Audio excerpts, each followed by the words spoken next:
Prime Minister Julia Gillard, thanks very much for your time. Thank you. On the Asian Century White Paper, one of the goals is to have all students having continuous access to one of the priority languages, Mandarin, Hindi, Indonesian or Japanese. Access is one thing, but having them choose to take it up is another. How does the nation promote students taking on these languages?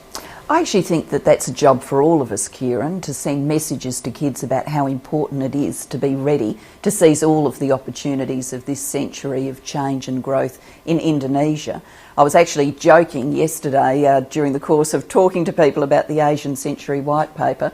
When I went to school, which is some time ago, but when I went to school, kids were streamed, and if you were in the top class, you were offered French and German. Well, actually not offered, you were told you were going to study French and German.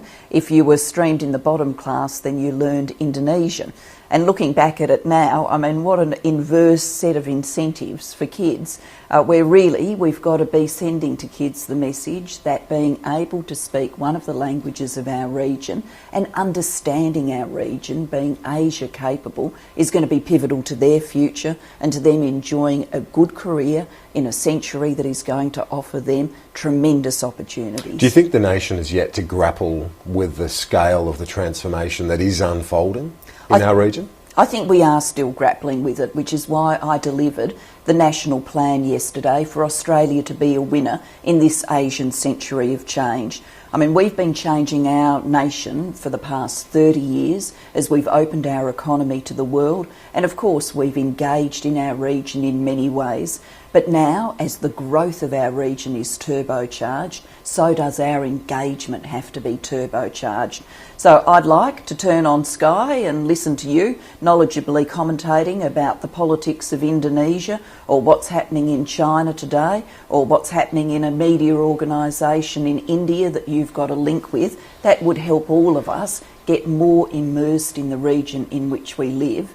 And across the board, I want us to keep strengthening our economy and seizing these new opportunities. I want people to have the skills that they need to engage with the region, and I want businesses focused on getting the opportunities that this century will provide us. I spoke to a few analysts and academics yesterday on this paper, and largely positive, but one of the criticisms they had was, while it's big on vision, it's light on dollars. What do you say to that? Well, it is big on vision. It is a national plan for the nation. It is drawing together many of the things that we have done to prepare for this century. The National Broadband Network, putting a price on carbon, the revolution we've been leading in education. But it is challenging us to do more, including giving kids access to language studies at schools, including getting the biggest companies in our nation around the boardroom table more Asia capable, including focusing on our innovation systems, driving the quality of our universities, driving our ease of doing business in this country. So it's a vision. It's going to take some time to deliver, but if we get this right in 2025, what it will mean for Australians is more jobs, higher skills, and an increase in income on average of more than $10,000. The opposition has described it, much of the paper, as predictable common sense. That's a fair assessment, isn't it? Look, I've heard various things from the opposition. I've heard that said. I've heard them be very negative about it. I've heard them say the government should spend a lot of money at the same time that they chide us for spending too much money. So I really don't worry about all of that negativity from the opposition. Essentially, the contrast in Australian politics is between a government that's got a clear plan for the future and an opposition with no plan. On to a related issue. The prominent economist Chris Richardson often describes our budget as having a made in China sign on it, and last week we saw the fact that the mining tax reportedly has brought in no revenue for the first quarter. In that context, in the softer commodity prices, what's the status of the surplus? Is it a guarantee or an aspiration? Where does it stand? Look, on that critique about commodity prices and the minerals resource rent tax, the Treasurer dealt with that last week.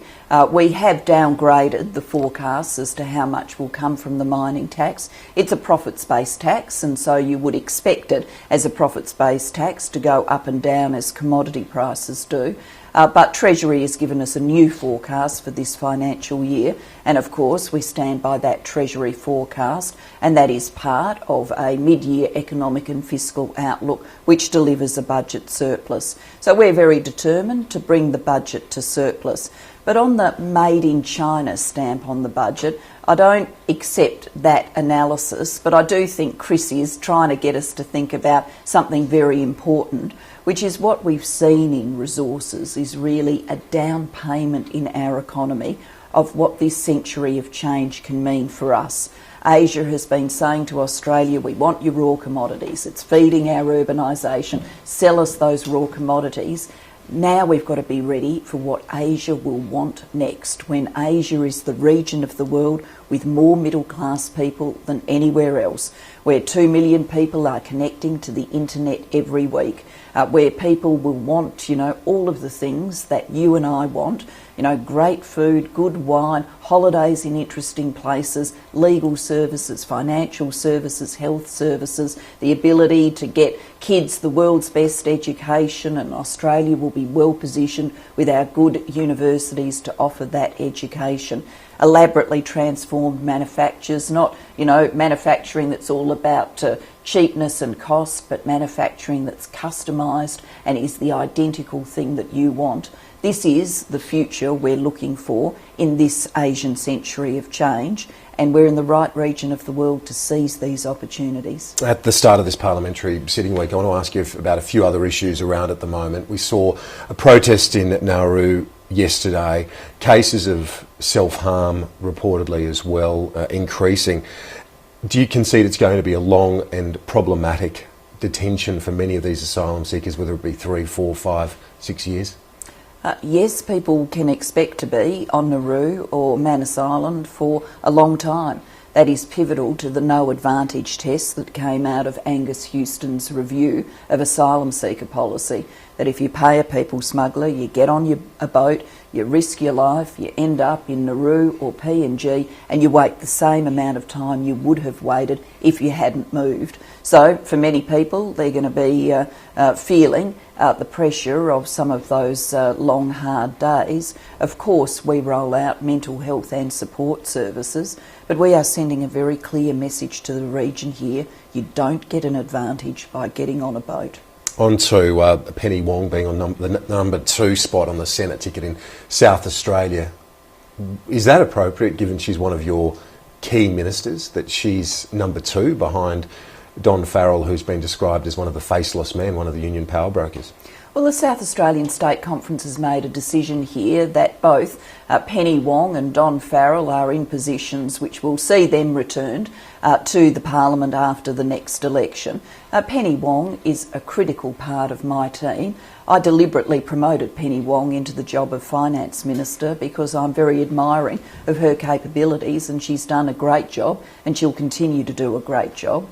Don Farrell is a parliamentary secretary dealing with a very important issue for the state he represents, and that's the issue of water. They'll both be here in the next parliament. Anthony Albanese is going to try and have this overturned at the National Executive on Friday. Do you support him in that? Look, I'm not going to comment on these internal Labor Party questions, but as I've said, we can look forward to Senator Penny Wong continuing to play a role at the heart of Labor's team. We can also look forward to Don Farrell continuing to play the role he is now, which is for the people of South Australia, working alongside Tony Burke on the issue of water. And the government, generally has been very focused on this issue of water and the Murray-Darling Basin Plan, and that's what enabled me to deliver the announcement that I did in South Australia on Friday. On to the Maxine McHugh book. You've repeatedly said your decision to challenge Kevin Rudd was made on the day, and I know that you said that on the record and you don't want to elaborate on it, but don't you think these allegations made by someone who's your junior minister when you were Deputy Prime Minister and Education Minister, that they should be addressed? Look, I've dealt with all of this extensively on the public record in the past. She's saying that you showed private polling, internal polling, to one of your colleagues. And I've been asked... You deny that? Well, I've been asked about these questions in the past too, Kieran, and it's just simply not my focus. I delivered a major national plan yesterday, a plan for this nation to win in this century.